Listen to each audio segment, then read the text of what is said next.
하반기에도 주식시장은 계속해서 상승할 것이다. 이러한 전망이 나오고 있습니다. 블랙록을 비롯해서 JP모간, UBS 이러한 세계 최대 규모의 자산운용사들이 앞다투어서 하반기에 주식시장이 계속 올라갈 것이다. 이렇게 전망을 하고 있는데요. 자, 최근에 주가가 고점에 이르렀다. 이러한 논란도 계속 나오고 있지만 자산운용사들이 하반기 계속 주식시장의 상승을 예고하고 있는 이러한 배경은 어디에 있는지 또 정말로 그렇게 될 것인지에 대해서 알아보도록 하겠습니다. SK텔레콤이 액면 분할도 하게 됩니다. 인적 분할 그리고 액면 분할 이런 것들을 하게 되는데요. 액면 분할을 하게 되면은 그동안 우리가 사례를 한번 들여다보면 삼성전자, 카카오, 네이버 이러한 기업들이 액면 분할 이후에 주가가 굉장히 많이 올랐죠. 그리고 유통 직수가 많아지는 효과가 있기 때문에 이제 국민주로 등극을 했다라는 얘기가 나오는데 SK텔레콤도 이러한 전철을 밟게 되면서 국민주로 등극을 하게 될 것이다. 즉 주가가 또 많이 올라가게 될 것이다. 이런 전망이 나오고 있습니다. 과연 그럴 것인지 알아보도록 하죠.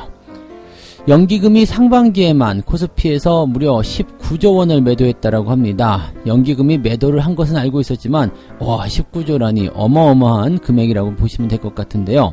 자, 연기금이 이렇게 계속해서 매도를 하고 있었던 이유는 무엇인지 또 하반기에 들어서게 되면 이제 상반기와는 다르게 매도의 규모가 줄어들 것이다 라고 얘기가 나오고 있는데 그러한 배경은 어떤 것인지 알아보도록 하겠습니다.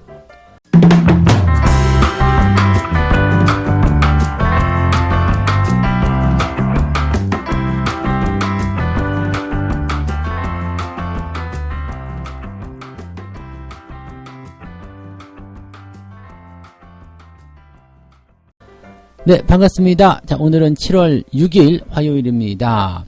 자, 미국 증시가 하루 쉬었습니다. 네, 독립기념일이기 때문에 하루 쉬었는데, 일단 미국 증시가 쉬는 것은 쉬는 것인데, 더 좋은 것은 뭐냐면, 지난 주말에 상승세로 마무리된 다음에 쉬고 있기 때문에, 긍정적입니다. 이렇게 볼 수가 있겠죠. 자, 일단은 미국 증시 상황 살짝이라도 들여다보신 분들, 습관적으로 들여다보셨겠죠? 올랐네. 이렇게 생각을 하셨을 거란 말이죠. 기분이 좋을 거란 말이에요. 휴장인지도 모르고, 그죠? 네. 그런데, 일단은 시장이 가지고 있는 부분들은 이렇게 긍정적인 어떤 마무리, 그 이후에 계속적으로 그런 상황들을 만들어가고 있기 때문에 오늘도 시장은 나쁘지 않을 것이다 라고 보시면 될 것 같아요. 변이 바이러스에 대한 부분들이 계속 나타나고는 있습니다만 그래도 올라가고 있지 않느냐 이렇게 볼 수 있는 거죠. 자, 이런 과정 속에서 하반기에도 증시가 계속해서 올라갈 것이다 라는 전망을 하는 그런 사례가 나타나고 있습니다. 블랙락, 그 다음에 JP모간 딱 이름 들어보면 아시겠죠? 블랙락, 검은 돌덩이라고 봐야 됩니까? 하여튼 이런 애들이 세계 최대 규모의 자산 운용사입니다. 자산 운용사는 뭔지 아시죠? 돈을 받아가지고 돈을 굴려주는데 그래서 투자를 여러 가지로 하게 되는 그런 그 회사들을 말하게 되는데 이런 회사들이 세계 최대 규모다라고 하는 것은 그만큼 돈이 많다는 이야기예요. 이렇게 많은 돈을 굴려야 하는 입장의 운용사들이 하반기에 증시가 더 올라갈 거다. 더 투자할 거예요. 이렇게 얘기를 하고 있다는 얘기가 됩니다. 자, 일단은 증시가 계속해서 신고가 만들어내고 있고 지금도 많이 올랐습니다. 라고 이야기할 수 있는 부분이 됐지만 하반기에 더 올라간다면 네, 증시의 규모, 시장의 규모가 더욱더 커지게 되고 투자자들 입장에서는 또 수익이 많이 발생할 수 있는 기회가 만들어질 것이다 라고 되어 있는 내용이 아닐까 생각합니다. 여러 가지 불확실성, 바이러스 확산에 대한 불확실성도 있겠고요. 그 다음에 통화정책의 변동 가능성 다 있잖아요. 그런데 이것을 모두 다 상쇄할 수 있다. 이러한 예상이 나오고 있는 겁니다. 자, 어떠한 배경들인지 한번 봐야 되겠죠. 자, 지금 보면은 그 블랙락, 스테이트 스트리트, JP모간 그리고 UBS 이런 자산 운용사들이 하반기에 계속 올라갈 겁니다 라고 얘기하고 있고요. 전 세계 지수가 올해 12% 정도 상승하면서 역대 고점까지 올라갔지만 추가 상승에 대한 가능성 여전히 높습니다. 이렇게 얘기하고 있는 겁니다. 자, 왜 그런가 한번 얘기를 들어보니까 백신 접종이 전 세계적으로 가속화되고 있다. 이게 중요한 것 같아요. 백신 접종이 가속화되고 있다. 즉 주사를 이제 다 맞게 되면 코로나에 대한 어떤 불안감들이 많이 줄어들게 된다라는 얘기가 되는 거죠. 자, 백신을 맞는다고 해서 감염이 안 되는 건 아닙니다. 그렇지만 백신을 맞은 상태에서 항체가 형성이 되고 그리고 나서 코로나에 감염이 됐다 하더라도 그냥 일반적인 감기 정도 수준으로 가벼운 증상으로 끝난다라는 이야기죠. 이런 부분이 있기 때문에 그렇다면은 지금 있는 이런 감기와 무슨 차이가 있겠느냐. 소비가 살아나는데 전혀 지장 없다. 이제는 뭐 다시 정상화되는 것은 문제없다. 근데 증시라는 것은 일단 선 반영되는 부분이기 때문에 이런 것들을 미리 반영해서 주가가 올라갈 수도 있겠지만 중요한 건 아직까지 경기가 다 회복되지 못했다라는 부분이 되는 거죠. 그래서 이런 추가 상승에 대한 가능성은 추가적인 경기 회복에 초점을 맞출 수 있는 내용이 되겠다 보시면 되겠고요. 또 한 가지 이제 부양정책, 통화정책에 대한 부분들을 계속적으로 유지하고 있다라는 거겠죠. 물론 테이퍼링이라든지 금리 인상 이런 것들에 대한 부분이 나타날 수가 있습니다만은 뭐 이런 것들 지금 당장 있는 거 아니잖아요. 논의를 시작할 수 있다. 뭐 그런 얘기. 그다음에 금리 인상은 2023년이나 돼야 된다. 뭐 아직 멀었다는 이야기거든요. 그렇기 때문에 지금 이런 이야기들이 당연히 나오고는 있지만 당장 시장에 뭔가 문제시 될 만한 부분이 아닐 것이다 라고 볼 수 있는 내용이죠. 즉 경기가 계속 좋아지고 있는데 주식시장을 부정적으로 봐야 될 이유가 뭐가 있겠습니까? 라고 얘기를 하는 내용입니다. 뭐 여기에는 반박하기가 굉장히 어려운 이야기라고 생각하시면 되겠죠.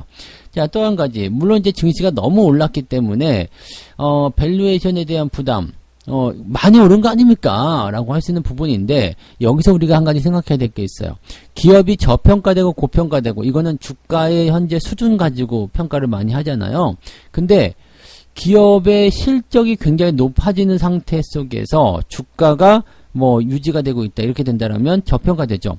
기업의 실적 대비 주가가 안 올랐다면 당연히 저평가 국면에 들어가야 되는 거잖아요. 그런데 주가가 많이 올랐어요. 주가가 많이 올라면 당연히 고평가되는 거 아닙니까? 하지만 여기다가요. 기업의 실적이 주가의 상승보다 더 빨리 진행된다면 저평가 국면이 계속 유지될 수밖에 없어요. 주가가 상승하더라도 저평가 국면이 유지가 된다면 더 올라가는 게 당연한 거 아니겠느냐. 이렇게 볼 수 있는 거죠. 자, 지금 이 자산운용사, 특히 JP모간 쪽에서는 뭐라고 얘기했냐면 실적 개선, 즉 기업들의 실적 개선이 주가의 상승보다 더 빠르게 진행될 것이다. 이 부분은 굉장히 매력적인 투자 포인트가 될 것이라고 보실 수가 있는 내용입니다. 자, 그러면 이런 상황 속에서 어떠한 종목군들이 유리하겠습니까? 당연히 경기 순환, 그리고 가치주, 이런 것들을 선호하고 있다라고 되어 있습니다. 경기가 지속적으로 좋아지게 된다면 당연히 경기 순환주가 올라가게 될 테고요. 그 다음에 기업 가치가 저평가되어 있는 기업들이 안전한 상황 속에서 치고 올라갈 수 있는 가능성이 있겠죠. 자, 근데 여기서 가치주에 대한 부분들을 조금 생각해 보셔야 됩니다. 보통은 주가가 빵 뛰어 올라갈 때는 성장주나 기술주 이렇게 좀 인기가 있을 수 있는 종목군들에 집중되는 경우들이 더 많거든요. 그런데 왜 가치주라고 했을까? 여기서 이제 우리가 생각해 볼 만한 부분입니다. 이 성장주나 이런 것들은 금리 인상이 된다든지 이렇게 되면 약간 부담될 수 있죠. 이제 차익 실현에 대한 욕구가 커질 수 있기 때문에 그런 부분들의 부담이 좀 생길 수 있습니다. 그러면 여기서 한 가지 생각할 거.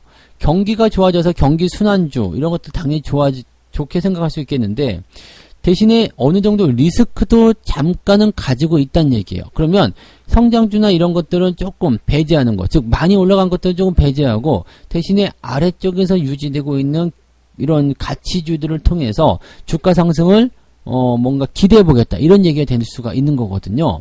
그래서 지금 보면은 가치주에 대한 관심들이 다시 높아지고 있다라고 되어 있는 부분도 있습니다.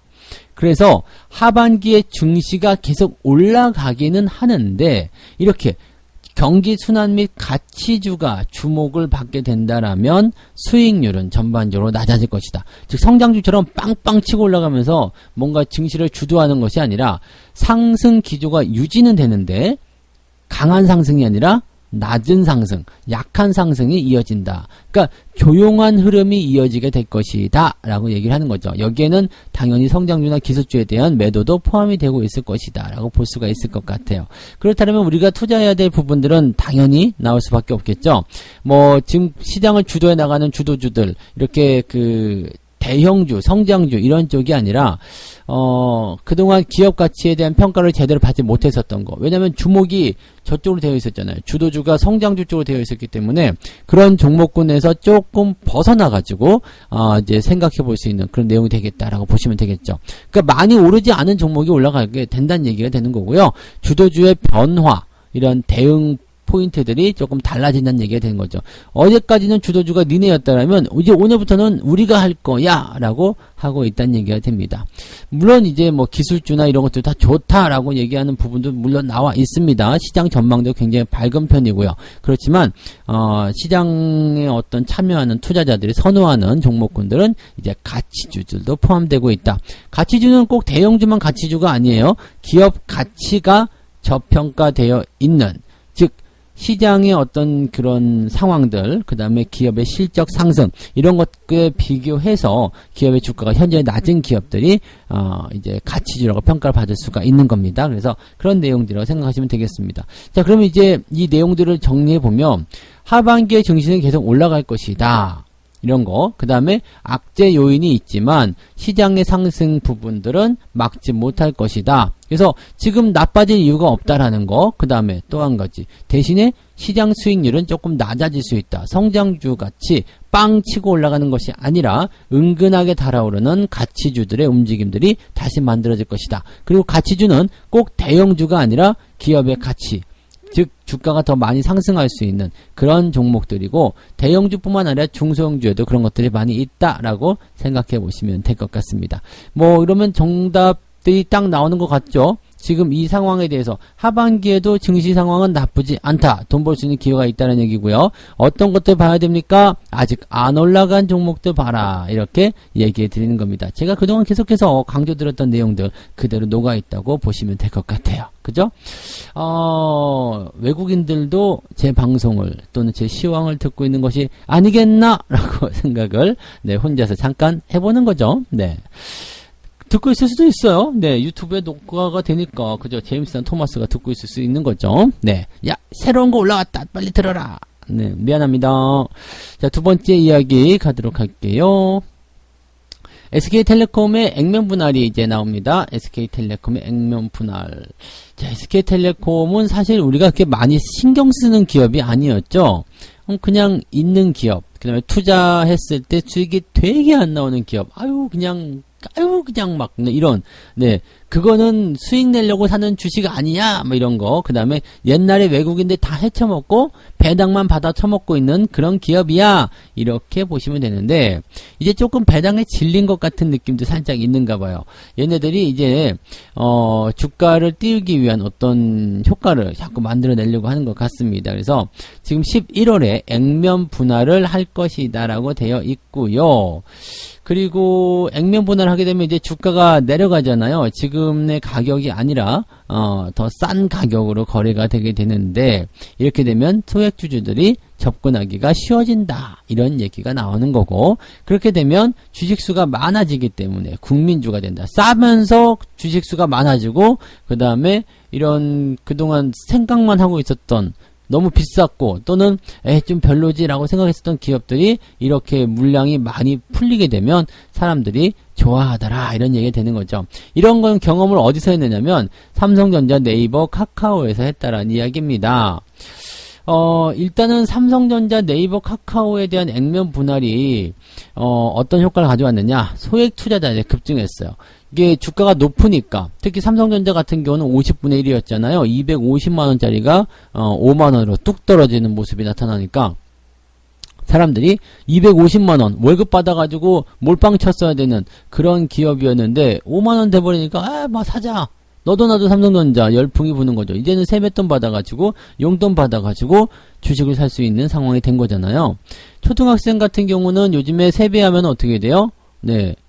5만원 줘야 돼요. 만원짜리 주면은 이렇게 눈 조그맣게 뜨고서 막 말도 안 해. 할아버지 할머니 미워! 너는 말 안 해요. 5만원 꺼내야 돼. 5만원 이렇게 꺼내야지. 그래도 고맙습니다 인사라도 받지. 만원짜리면 그러고 아, 골치 아프죠. 네. 이게 돈의 가치가 그만큼 떨어졌다는 얘기예요. 자, 근데 그 5만원 가지고 살 수 있었던 주식이 삼성전자란 말이에요. 네. 액면 분할을 딱 이렇게 시켜놓으니까 얼마나 사람들이 많이 샀겠습니까?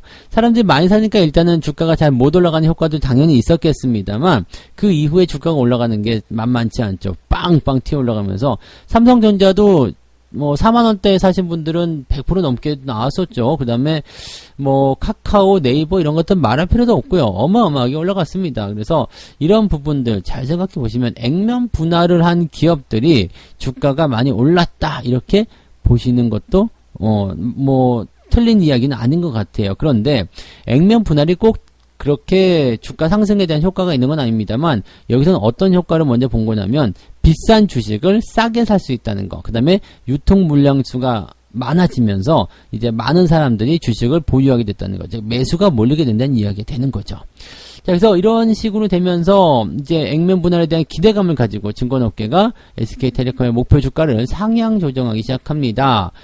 지금 IBK 투자증권은 44만원을 제시했고요. 흥국증권은 43만원, NH투자증권은 40만원, 메리츠증권도 40만원. 그래서 목표 주가대를 40만원대로 높여놨다라는 겁니다.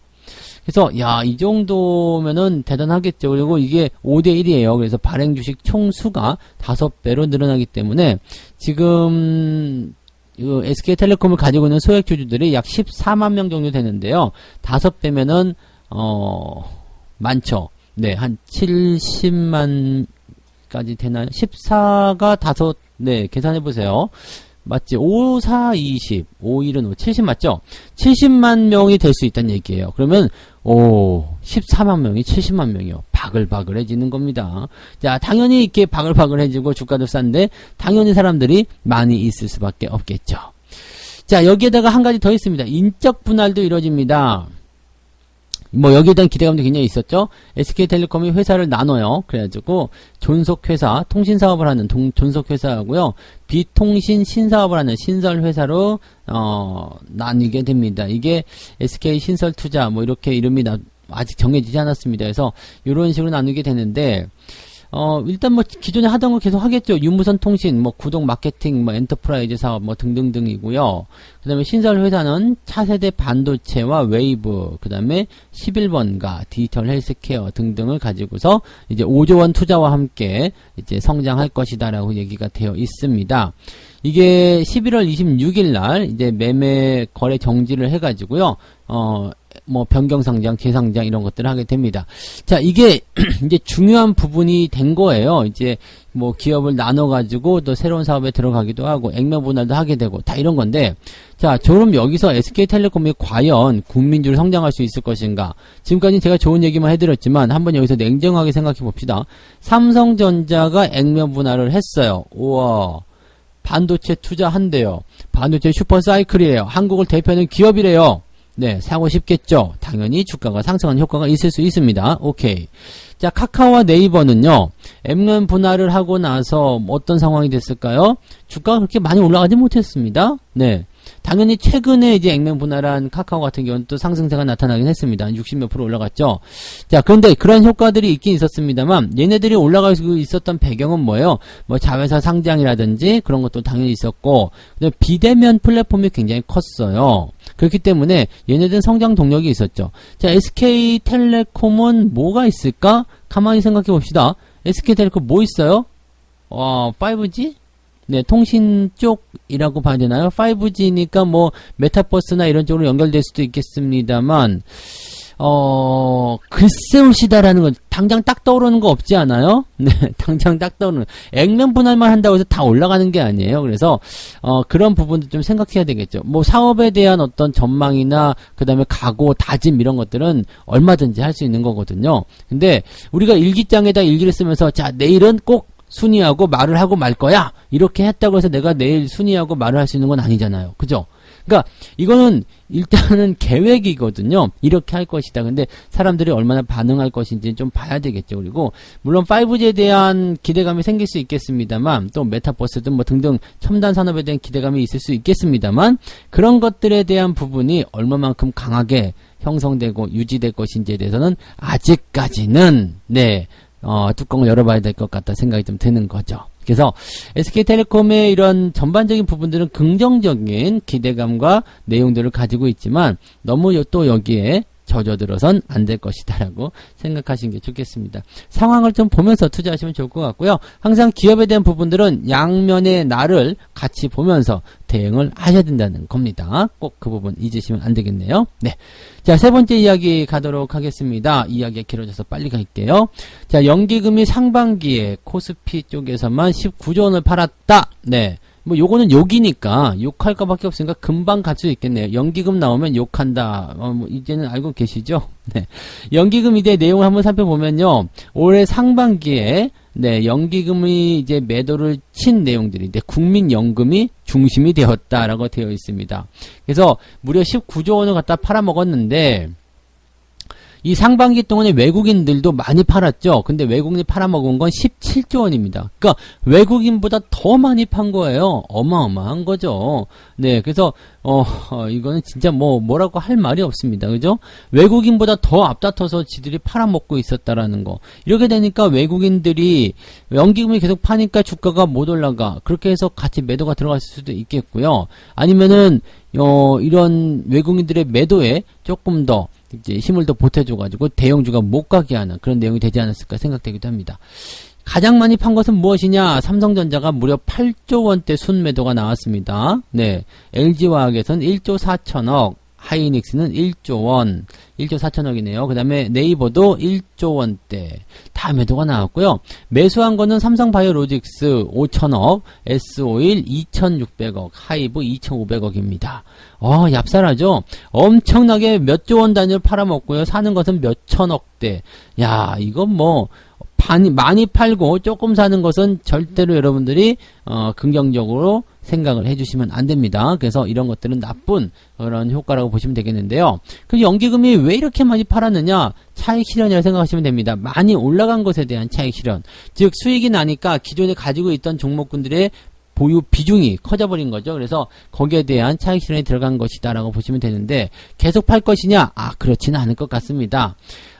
지금 일단 국민연금이 가장 많이 팔긴 했습니다. 그래서 국민연금에 대한 관심만, 행보만 주목하시면 되는데 국민연금이 지난해 말 기준으로 국내 주식을 전체 자산의 19.3%까지 보유할 수 있었는데 최근에 이제 증시가 계속 올라가면서 국내 주식 비중이 21.2%까지 치솟았다. 근데 지금까지 매도를 계속 쳐놨단 얘기예요. 지금까지 매도를 계속 쳐놨고, 자, 그 다음에 국내 주식의 허용 한도가 19.8%대까지 늘어났습니다. 그죠? 0.5% 늘어났잖아요. 그래서 19.8%, 큰 차이 없겠지만, 그래도 19.8% 늘어났고요. 그 다음에 또 한 가지. 계속해서 팔아 처먹었기 때문에 4월 말 기준으로 보니까 국내 주식 비율은 20.1%가 되었습니다. 자, 얼마 많이 안 줄였어요. 그렇지만은, 국내 주식 허용 한도가 늘어나기도 했고, 그 다음에 국내 주식의 비율도 이제 좀 줄어들었다는 얘기죠. 그래서 어느 정도 상쇄가 된 효과, 그 다음에 이게 4월 말 기준이었기 때문에 그 이후에도 계속해서 팔아 처먹었던, 네, 국민연금, 얘네들의 상황을 본다면 이제 정상 범위 안으로 들어가지 않았을까 생각되는 겁니다. 최근에 연기금이 시금털털하는 거, 시금털털이 뭐지? 네, 시큰둥하다고 봐야 되겠죠? 이렇게 매수를 많이 하지 않고, 또 매도도 많이 하지 않고 있는 이유가 그래서 그런 것 같아요. 그냥 적당한 비중을 계속 유지하고 있는 상황, 눈치 보고 있는 상황이라고 보시면 되겠죠. 그래서 연기금의 매도가 많아지지는 않을 것 같긴 합니다만은 그렇다고 해서 또 적극적으로 매수할 것 같지는 않아요. 왜냐면 증시가 계속 올라가고 있거든요. 증시가 올라가고 있으니까 가지고 있는 주식을 또 같이 올라갈 수밖에 없겠죠.